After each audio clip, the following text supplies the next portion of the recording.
So, I'm going to cut my hair because it's kind of where I say it's too long. And I thought it'd be fun to share it with you.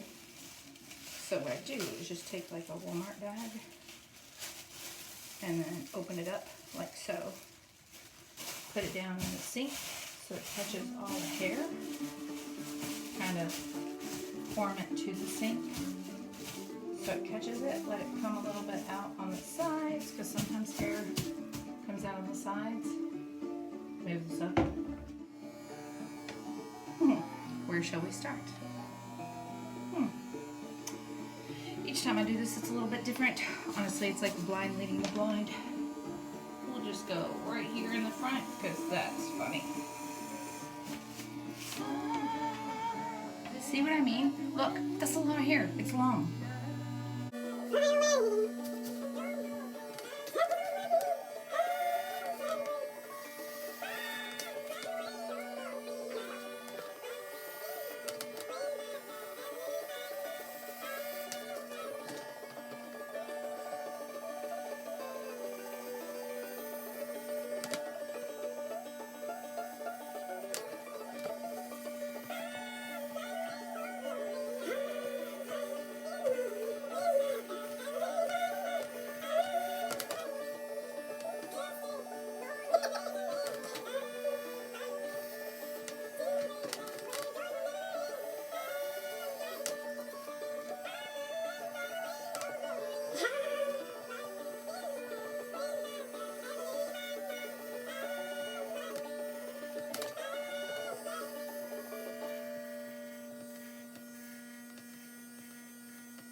get this off of me, and then I'll show you the rest, because this needs a little bit of aftercare. So hold that thought. Okay, I am back, and I want to listen to something different, but I don't know what. I'm feeling kind of like some Sam Cooke. I've been listening to Alison Krauss all day today. She's fantastic, really fantastic. Like, I want to say it was either Martina McBride or, no, it wasn't Martina McBride. It was Reba McEntire, I think, that said that Alison Krauss has the voice of an angel. That or it was Dolly Parton. It was some big, famous, amazing. So let's listen to some Sam Cooke. I got introduced to Sam Cooke in my early 20s. Really grateful about that. So what we're going to do now is some after cut care. Oh, different song. I'll come running back to you. Really good song. Anyway, so this is Bag Balm, and it comes in a square 10 like this. It's described as udder cream, if I'm not. It used to be described as udder cream. Now it's skin moisturizer or whatever. Anyway, so moms, if you've got babies in diapers or any kind of chafing issues with athletes or boys, or I don't care what you got, this stuff is amazing. Amazing. So I keep Bag Balm, and so one of the things I do, it looks like I picked up some fuzzies from the towel, but I just take Bag Balm because I'm not a professional. Guess you gathered that from the video. And I just take some Bag Balm and like put it on my head for a little bit of the like, then you don't have like those razor bumps and issues. I'm sure all my hairdresser friends are on here now and like either cringing or like, well, if you didn't dig into your scalp with the razor, with the clippers, you wouldn't have razor burn or whatever. But believe it or not, it's kind of hard to get like an even cut kind of thing, because like when you're cutting yourself and everything, and it's kind of like your hair's a little denser in certain places, so a lot of times it's like an optical illusion on whether or not like it looks like there's hair there, or if it's just like a collection of the hair follicles, I guess. Again, my hairdresser friends are cringing. And the other thing is that there's places where you're just gonna like almost get it like you've just really shaved it like with a razor, and then there's other places where anyway, so it helps to feel it, like just to feel all over just feel it. If that makes sense. Anyway, so one of the things I wanted to talk a little bit. Oh, great song. A party. Music playing by the DJ on the radio.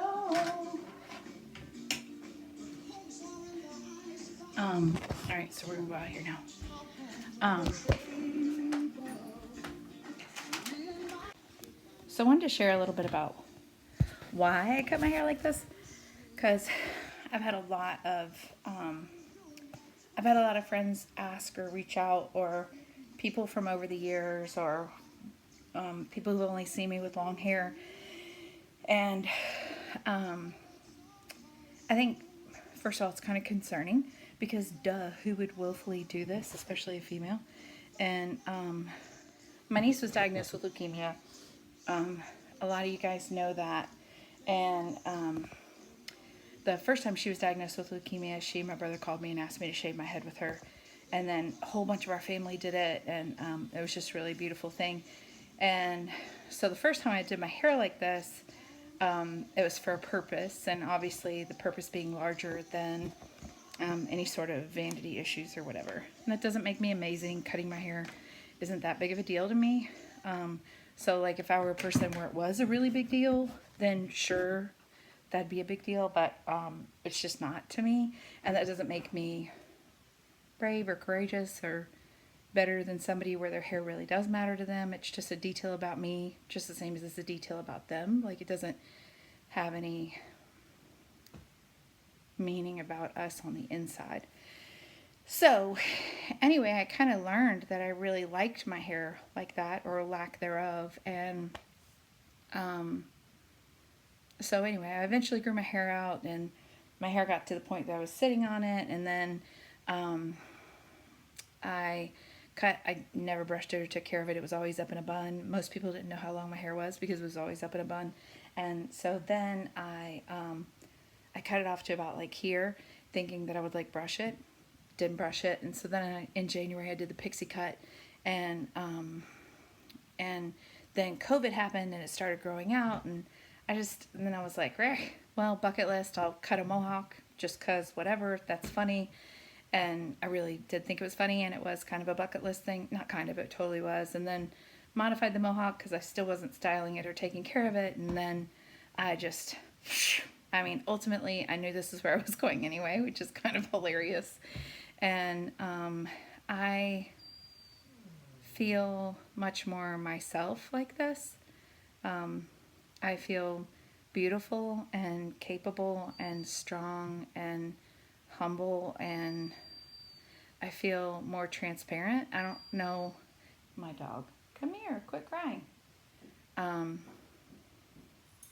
just feel more transparent. I feel more myself. I feel like you see me as I am on the inside, and that doesn't make me, I don't think that makes me more beautiful or more anything. And the people who are all into makeup and hair and all that stuff, I think that's great. I mean, that's you being your best version of you, and I celebrate that. And I can honestly say that for now, this is me being my best version of me. And I get really bored with stuff like hair and things like that, wherever the furniture is in a room or whatever. I get bored with stuff like that pretty easy. And so when I get tired of it, I'll start growing it out, but I don't know when that will be. I mean, it'll be at some point, but, or maybe not. And this is just me being my best version of me. And honestly, sometimes I'll catch somebody staring at me or something. And here lately, it's been like, really? You're staring at me because I'm wearing a mask in public? Like, oh my gosh, everything is so politicized. And then I realized, like, wait, or I'm a really big bald lady. Probably that. So I really just forget about it. And this is just me. Like this, I feel great like this. And I feel very feminine, and I feel very attractive, and I feel very capable. I feel like it is a more appropriate introduction to me. And I don't know what that means wholly. Like, I've really been trying to dissect that and figure that out. So I'm not entirely sure what that means when I say that I feel like it's a more like authentic introduction to me. It really is a very simple indication of why is my hair like this, because I didn't take care of my hair long, and I like it better like this, and it's not something that matters to me. So it's not like I cut my hair because I don't care. I cut my hair because I do care. I like myself better like this. And also, like, I don't want to say I don't care, but it is not a high value to me. And again, like, I really want to emphasize, like, this does not make me courageous. It doesn't make me, like, a lot of people are like, oh, I wish I had that kind of courage. And it's like, no, I mean, I don't know, because I don't agree with that. Like, you do have that kind of courage. You don't want to do this. You are being your best version of self. And I trust that you're being your best version of self. And if you're not being your best version of self, then go after that, whatever that is. I mean, if you've always wanted to do like a shortcut or something, and you go after it and it looks terrible, guess what? It's hair, and you're fortunate, and it gets to grow back. And, I think about a lot of people who, especially women, Well, men too. Like hair is just a really big identifier, and it's a big identifier, and it's a big definer in who we are and how we find ourselves attractive. And so I feel very sad for people. Like as I was shaving my hair tonight, one of the things that I was thinking about is that this is an option for me. And because it's an option for me, this can be me being my best version of self. But I question, let's pretend it wasn't an option for me. Let's pretend that I had cancer and I lost my hair. It was not an option. Let's pretend I had alopecia or some other. There are a long list of diseases that cause you to lose your hair, or you can't grow your hair, or you have bald patches, or I mean, there's really a long list of stuff, and it is. I can't imagine how different I would feel if this weren't an option. If this wasn't an optional cut, but a mandated cut by virtue of something that I was going through in my life or medically. And so part of me kind of, I don't know, like, what does it look like to normalize something? To normalize it so that those people who are going through those tough things don't get stared at, you know? And honestly, I don't really think I get stared at much. I mean, I referenced that earlier, but I don't, I mean, maybe I'm just not paying attention. I mean, maybe it's just because I'm a really large woman and I have really big boobs and I have a pretty solid butt. And so, like, that's kind of an understatement. And so, like, I think that to the extent that I might get looks, you know, and I'm tall. I mean, I don't want to say super tall, but I mean, like, used to be 5'9", shrinking and all. So I'm like 5'8". Really bitter about that, but I am. And so, you know, I guess I'm used to getting like a certain amount of glances just because I'm not your traditional like body type or anything. And I don't know, whatever reason people get glances. I don't know. But point being is that the average number of glances that you just kind of disregard in a day, I guess. I don't, now I'm like perseverating on this and it's just not even a thing. But whatever. Point being is that I don't really feel like people stare or anything because I have a hair like this. You know, but for people who lose their hair for cancer or, you know, alopecia or have, you know, any of those various things that cause them to lose hair, you know, they go to great lengths to try to look normal and to try to look beautiful or handsome. And my heart really goes out to them because maybe what they're stuck with and they don't have an option about, they don't feel like is their best version of themselves, you know? And so, I don't know. I really want to encourage you guys. Like, I'm really trying to go after my best version of self. And honestly, what I feel like that is just contentment, you know?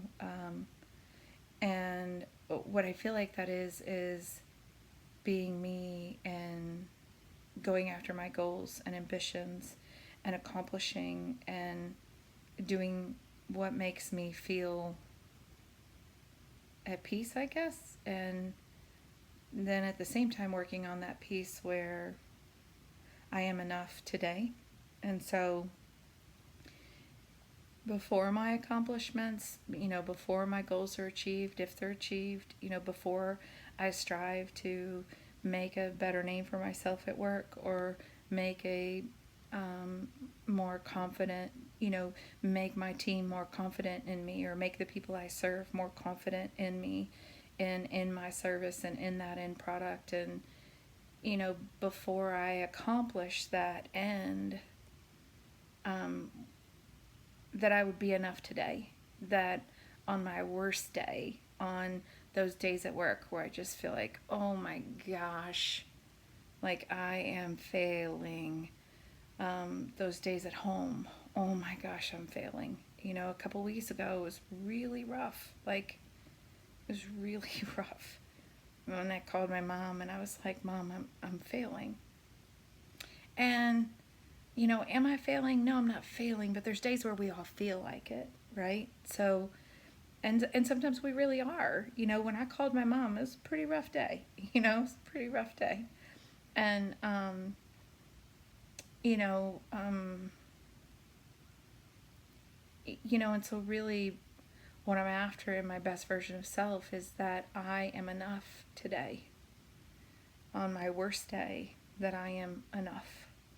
And this is me today. And I have the opportunity to do something about it tomorrow. I have I have an opportunity to do something about it in this moment in time that I'm in right now. And there's a lot of people that can't say that. A lot of people. And, cancer is just a super easy example. Um, you know, but I also have known a lot of people with it and a lot of young people with it. And, but I think cancer is kind of representative of a long list of illnesses that, obviously you didn't choose that path. Um, you know, Poverty can be a pretty burdensome thing that is a grueling process to get out of. Um, Grueling process. And so for me, like I'm not in those categories really. I'm not in a situation in life or in my health that I can't do something different about it tomorrow. And I want to be grateful for that. And I want to be present and wholly embracing that reality as I work on accomplishing and achieving the ambitious goals that I've set for myself. Um, and I share all of that because I want to encourage you. And I don't know exactly what the whole bottom line to my life is. Like, I've spent a lot of time contemplating what it is that I'm supposed to do with my gifts and my talents and my shortcomings and my faults.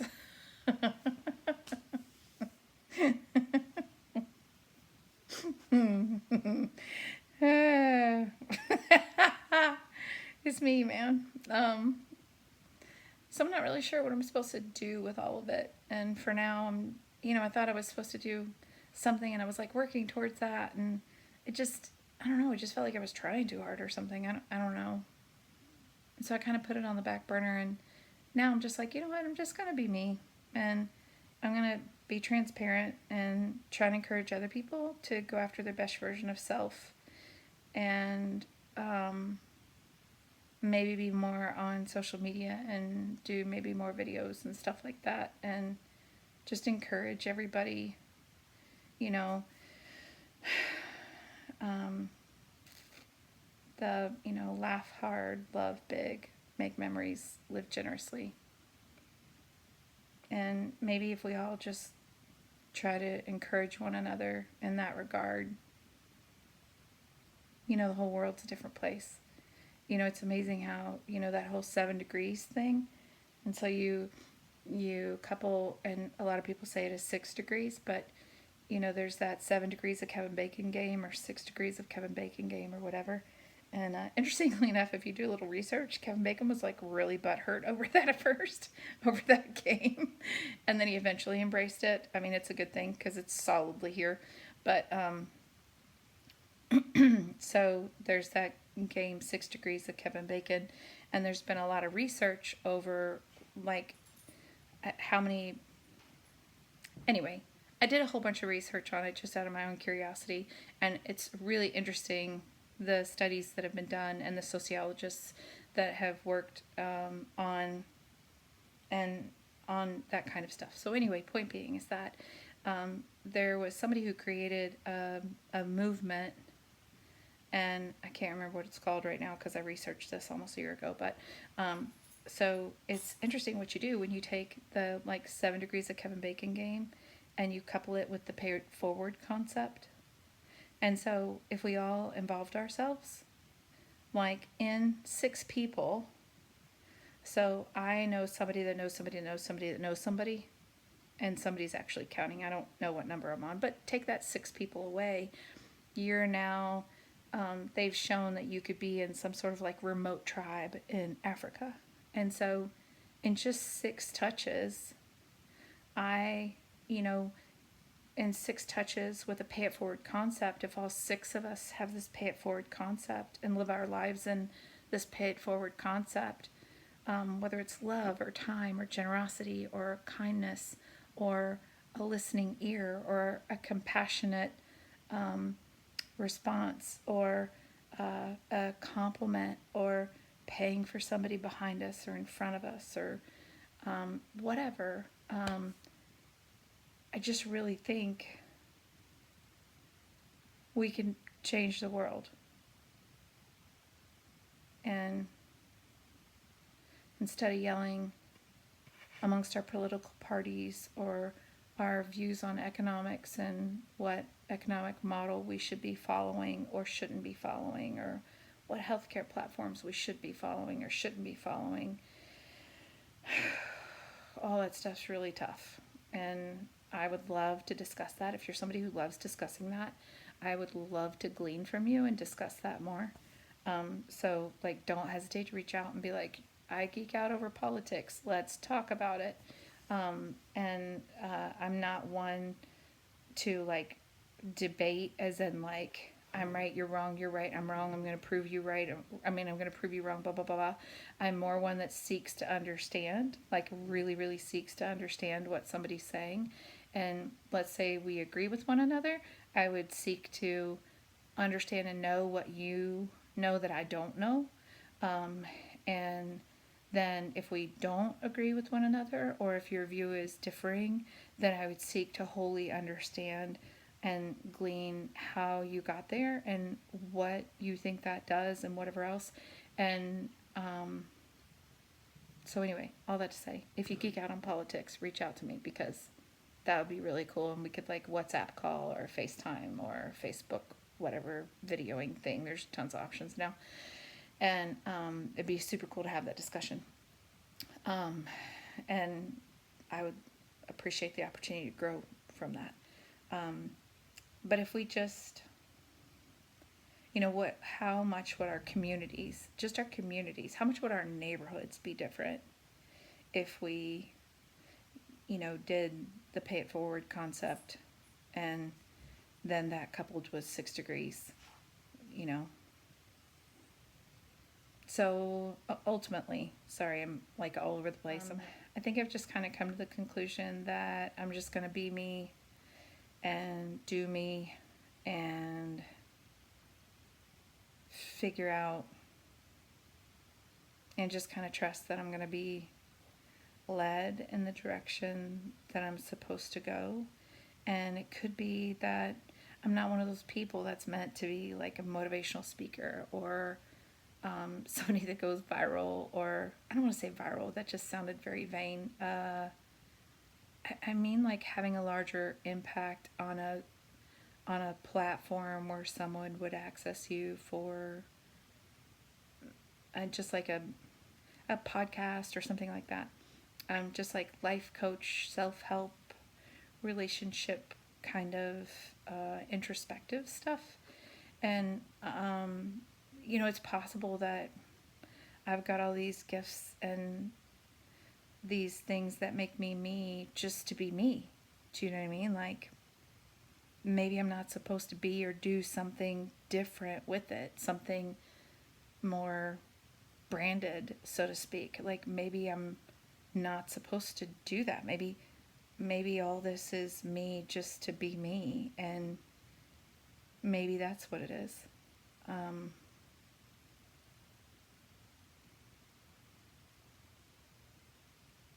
Be pretty cool. Takes a lot less organization.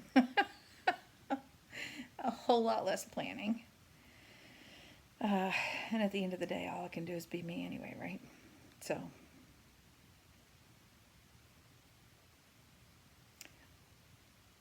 all right. Well, I'm going to head out. I've got a couple more things I want to do, namely fold a bunch of laundry. I'm not really sure if I'm going to get to it or not. Can't decide. So anyway, I love you guys dearly. I want to encourage you to be your best version of self, and go after being your best version of self. And giving yourself time and space to figure out what exactly the best version of yourself is. And I would encourage you to maybe embrace the idea that your best version of self has to start with a certain amount of self-acceptance for who you are in this moment of time, for where you're at in this moment of time, for what you're doing. Oh, sweet Jesus, it scared the crap out of me. That's the RoboVac. Holy sweet Jesus. If you don't know anything about me, you can know this. I am the easiest person in the world to scare. Absolutely easiest. You could say, hey, I'm going to come around the corner and scare you. And I'll be like, okay. And then you come around the corner and be like, boo. And I'll be like, wah! It's so ridiculous. It's so ridiculous. Sometimes I don't jump. I don't know why. But for the most part, 99% of the time, jump scare girl. I can know the jump scare's coming in the movie, and it'll scare the crap out of me still. And my kids will be like, you didn't see that coming? Yeah, totally saw it coming. Still scared me. Anyway, totally lost my train of thought, because you know when you get scared like that and it like jolts all the way down to your toes.